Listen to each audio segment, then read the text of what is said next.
ध्वजपताकाय ॐ घोराय नमः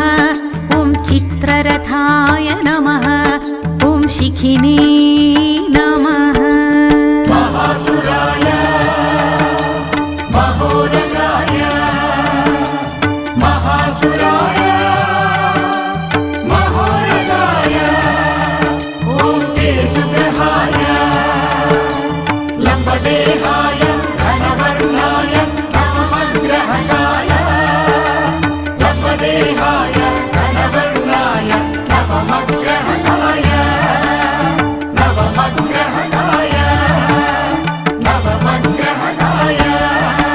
ॐ कुलुत्थभक्षकाय नमः ॐ वैडूर्याभरणाय ॐ उत्पातजनकाय नमः ॐ शुक्रमित्राय नमः।